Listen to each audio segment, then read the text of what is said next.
আল্লাহু আকবার।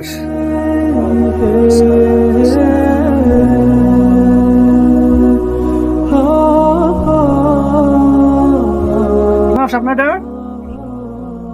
জি সভাপতি সাহেব, এদিকে আসেন তো একটু, আপনার সাথে কথা আছে। আসসালামু আলাইকুম। ওয়ালাইকুম আসসালাম। ভালো আছেন? আলহামদুলিল্লাহ, আপনি ভালো আছেন? আজকে এই যে বয়ানটা করলেন, কি এমন একটা বয়ান করলেন আপনি? আমি তো সভাপতি সাহেব বাড়ায় কিছু বলি নাই। আমি তো হাদিস কোরআন অনুযায়ী কথা বলছি।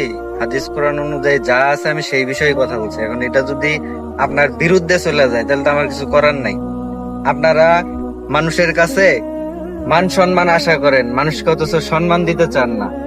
এটা কেমন কথা হইল?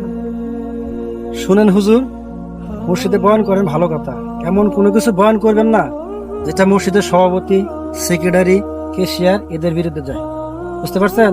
আর এটা মাথায় রাখেন, এই মসজিদের সভাপতি কিন্তু আমি, ঠিক আছে? এমন কোনো কথা বলবেন না যেটা আমার গায়ে লাগে। ওকে?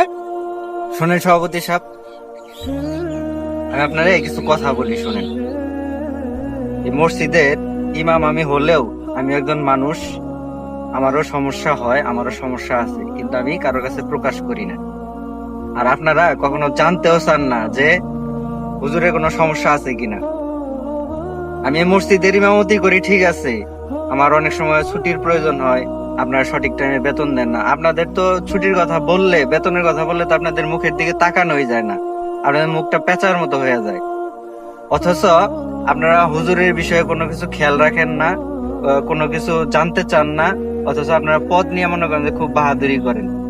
একটা কথা বলি শুনেন, ইসলাম হচ্ছে আনুগত্যের, আবেগের না।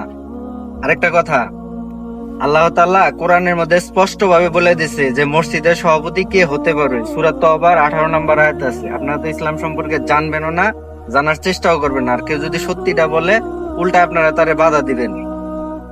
আপনাদের এই ধরনের মন মানসিকতা থেকে বের হওয়া উচিত। আরেকটা কথা বলি, কথাটা মাথায় রাখেন, ইমাম হওয়ার যোগ্যতা আল্লাহ তাআলা সবাইকে দেয় না। আপনি চোখ মেলে দেখেন, আপনার এলাকায় লোকজনের অভাব নাই, কত মানুষ আছে, অথচ কয়জন লোক আছে যারা ইমামতি করতে পারে। সুতরাং এই কথাটা সবসময় মনে রাখবেন যে ইমাম হওয়ার যোগ্যতা আল্লাহ তাআলা সবাইকে দেন না। বুঝতে পারছেন আমার কথা? আরেকটা কথা বলি, আমি আপনার মসজিদে ইমামতি আর করব না। আপনার অন্য একটা লোক নিয়োগ দিন। আসি, আসসালামু আলাইকুম।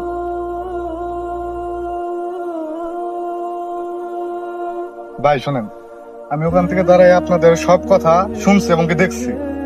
ঘটনা হচ্ছে, আপনি যেরকম এই মসজিদের সভাপতি, আমিও কিন্তু এই মসজিদের সহসভাপতি। আপনারও যেরকম ক্ষমতা আছে, ঠিক ক্ষমতা কিন্তু আমারও আছে সেটুকু। ঘটনা হচ্ছে, ইমাম সাহেব আপনার কথা মতো চলতে হবে, আপনার কথা মতো চলবো, এটা তো কোনো কথা না। ইমাম সাহেব কি? ইমাম সাহেব হচ্ছে আমাদের সমাজে যারা আছে, আমরা কিভাবে ভালো ভালো কাজ করবো, কিভাবে জীবনযাপন করতে হবে, পরকালের জন্য আমাদের কি নিয়ে যাইতে হবে, সে আমাদের সেরকম যেভাবে বুঝাবে, আমাদের উচিত সেইভাবে চলা। এখন আপনি বলবেন যে এভাবে আপনার চলতে হবে, সে তো সেভাবে চলবে না। সে ইমাম, সে আমাদের গুরুজন মানতে হবে।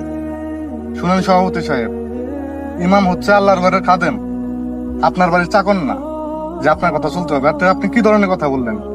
আর একটা কথা কান খুলে শুনে রাখেন, কারো মনে কষ্ট দেয়া ইবাদত কবুল হয় না, আল্লাহ সেটা পছন্দ করে না। কারো মনে কষ্ট দেওয়া, এটা আল্লাহ কখনোই পছন্দ করে না। মাস্টার সাহেব, আপনি তো আসলেই উচিত কথা বলছেন। আমি নিজে অনুশোচনা করতেছি। আসলে আমরা যারা সভাপতি, আমরা নিজের অনেক কিছু মনে করি, না জানি আমরা মানে সমাজের কত কিছু। অথচ দেখেন, নামাজ কালাম পড়ি, কবুল হয় কিনা তা জানি না, সূরা কিরাত ভুল হয়। আর ইমাম সাহেবরা আসছে অনেক অনেক দূর থেকে আসে আমাদের নামাজ পড়ায়।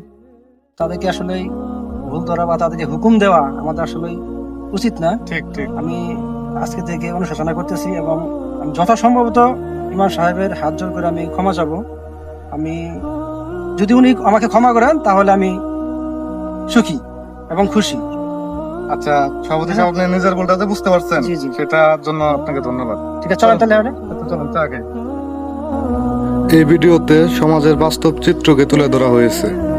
বর্তমানে বাংলাদেশের অনেক মসজিদের ইমাম অবহেলিত এবং লাঞ্ছিত। তাই আসুন আমরা ইমামদের শ্রদ্ধা করি এবং তাদের পাশে থাকি। ধন্যবাদ।